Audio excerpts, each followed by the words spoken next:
Soliq kodeksini sharhlashda davom etamiz.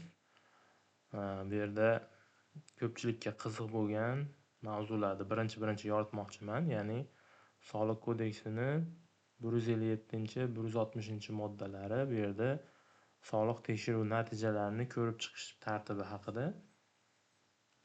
Ya'ni sayyor soliq tekshiruvi yoki soliq auditi natijasi bo'yicha soliq organi tomonidan qaror qabul qilinadi va bu qaror qabul qilish jarayoni suddan oldingi sudga o'xshaydi. Ya'ni soliq organi rahbari bitta tomonda eshitadi ikkala tomonni, ya'ni soliq to'lovchini, tekshiruv o'tkazgan xodimlarda aniqlagan ma'lumot, to'plangan dalillarni majlisda ko'rib chiqadi, dalillarga baho berib va qaror qabul qilinadi. Bu xuddi sud protsessiga o'xshaydi. Kichkina sud protsessi desa ham bo'ladi va buni olib boradigan soliq organi rahbari yoki uning o'rinbosari hisoblanadi. Keling shu haqida to'liq to'xtalib o'tamiz. Ya'ni ish qanchada ko'riladi? Protsessual muddatlar qanaqa? Sayyor soliq tekshiruvi yoki soliq auditi dalolatnomasi imzolangandan so'ng 10 ish kuni ichida kutiladi. Ya'ni soliq to'lovchi yozma e'tirozlar bildirishi mumkin, protsessga tayyorlanishi mumkin. O'shaning uchun 10 ish kuni bu kutish bosqichi hisoblanadi. 10 ish kuni ichida yozma e'tiroznoma berilsa, berilmasa 10 ish kuni kutiladi va 10 ish kuni tugagandan keyin ish 5 kun ichida ko'rib chiqilishi kerak. Va ish ko'rib chiqilgandan keyin 5 kun ichida qaror qabul qilish kerak. Kodeksda 5 kun, 10 kun degan muddatlar bor va kodeksda umumiy qismda belgilangan, agar aniq kalendar kuni deb yozilmagan bo'lsa, bu ish kuni hisoblanadi. Shuning uchun har bitta muddatni ish kuni deb hisoblaymiz. Ya'ni 10 ish kuni yozma e'tiroz bildirish uchun kutadi va o'sha muddat tugagandan keyin 5 ish kuni ichida ko'rib chiqadi va ish ko'rib chiqilgandan keyin 5 ish kuni ichida qaror qabul qilinishi kerak bo'ladi. Ya'ni proses, ya'ni ishni ko'rib chiqish boshlanishidan oldin soliq organi albatta soliq to'lovchiga xabarnoma berishi kerak. Sizni shu soliq tekshiruvi bo'yicha materialingiz shu vaqtda, shu soatda, masalan, soliq organi idorasida bo'ladi deb turib, kamida 2 ish kuni oldin ogohlantirish kerak. Va bu odatda soliq to'lovchining shaxsiy kabinetiga xabarnoma yuboriladi. U xabarni o'qiganmisiz, o'qimaganmisiz, uni farqi yo'q. U agar siz ishtirokingizda ham ko'rib chiqiladi.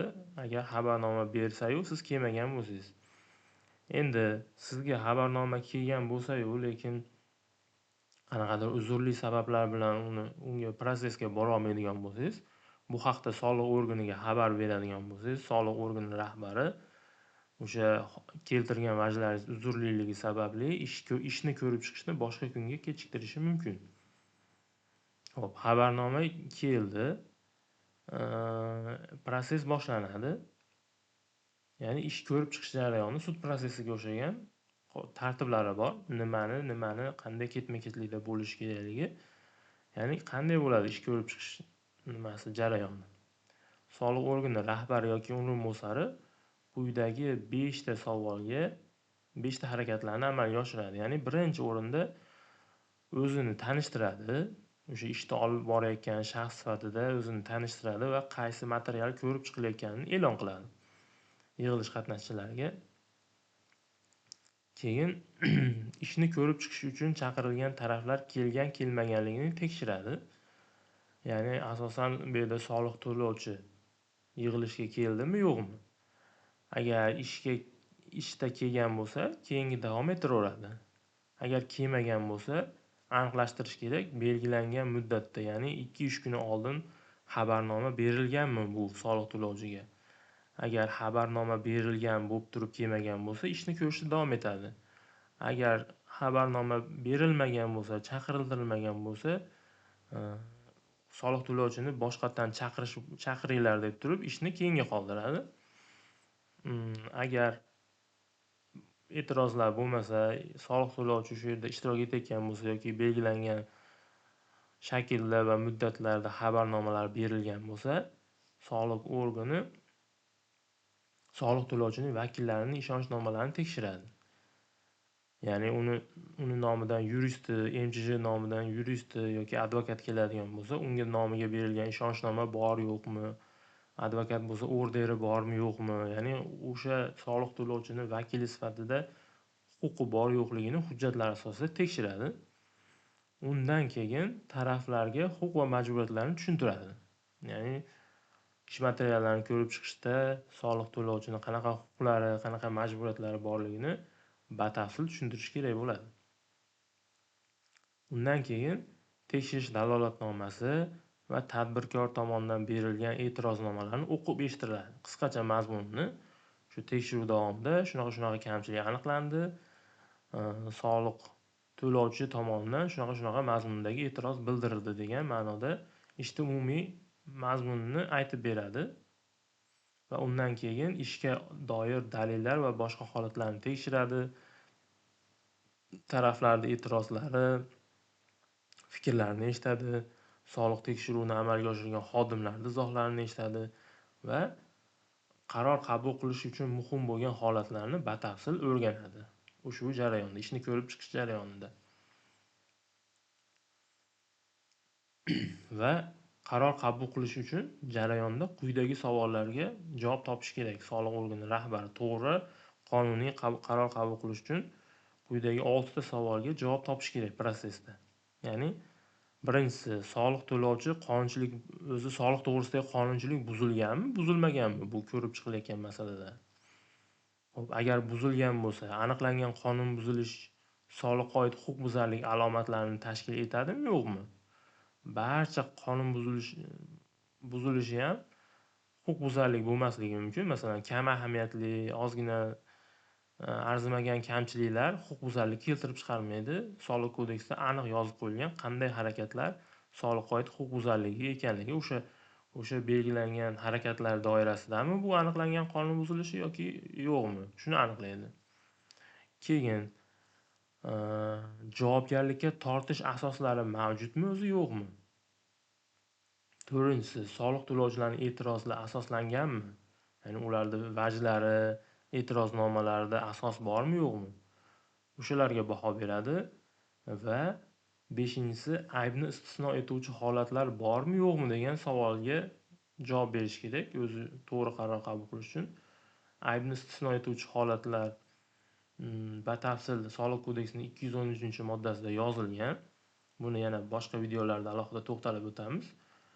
Va oxirgisi 6-inchisi, javobgarlikni og'irlashtiruvchi va yengillashtiruvchi holatlar bormi? Bu og'irlashtiruvchi, yengillashtiruvchi holatlar borligi belgilangan jazoni miqdoriga bevosita ta'sir qiladi. Soliq kodeksining 216-moddasida qaysi holatlar og'irlashtiruvchi, qaysi holatda yengillashtiruvchiligini sanab o'tilgan. Yani misol keltiraman, agar huquqbuzarlikda og'irlashtiruvchi holatlar alomatlari bo'ladigan bo'lsa, belgilangan jarima miqdori 2 baravarga oshadi. Agar yengillashtiruvchi holatlar bo'ladigan bo'lsa, belgilangan moliyaviy sanksiyalar 2 baravarga kamayadi. Shuning uchun soliq organi ushbu holatlarni tekshirib o'tish kerak. Va soliq organi rahbari shu holatlardan kelib chiqib, u qaror qabul qiladi. Ya'ni 2 oy ichida ya'ni 2 xil nimada qaror chiqarishi mumkin. Birinchisi, soliq va peniyalarni qo'shimcha hisoblamaymiz, javobgarlik yo'q deb turib tadbirkorning foydasiga qaror chiqarib, soliq tekshiruv natijalarini bekor qilib yuborishi mumkin. Bunaqa holatlar juda kam uchraydi. Ikkinchi holat, o'sha aniqlangan soliq tekshiruv natijasida aniqlangan holatlar bo'yicha qo'shimcha soliq va peniyalar hisoblaydi. Bundan tashqari, sodir etilgan soliqqa oid huquqbuzarlik bo'yicha javobgarlik, ya'ni moliyaviy sanksiyalar belgilash bo'yicha qaror qabul qilinadi. 99% holatda xuddi shunaqa mazmunda qaror qabul qilinadi. Buni sababi, mana taroziga e'tibor bersangiz, budjet tomoni og'irlashgan. Soliq organi ko'proq budjet manfaatlarida qaror qabul qilinadi. Va ushbu chiqarilgan qaror 1 oy ichida kuchga kiradi. Agar bu qaror ustidan shikoyat berilsa, o'sha shikoyat bo'yicha yakuniy qaror qabul qilingungacha u kuchga kirishi to'xtatib turiladi. Xuddi mana sudlarda sud hal qiluvchi qaror chiqargandan keyin agar apellyatsiya bermasa 1 oy ichida kuchga kiradi. Agar apellyatsiya bersa, apellyatsiya ko'rilgungacha kuchga kirmay turadi degan qoidaga o'xshagan Soliq kodeksida ham xuddi shunaqa qoida belgilangan. Soliq tekshiruvi natijalarini ko'rib chiqish bo'yicha asosiy holatlar shulardan iborat. E'tiboringlar uchun rahmat.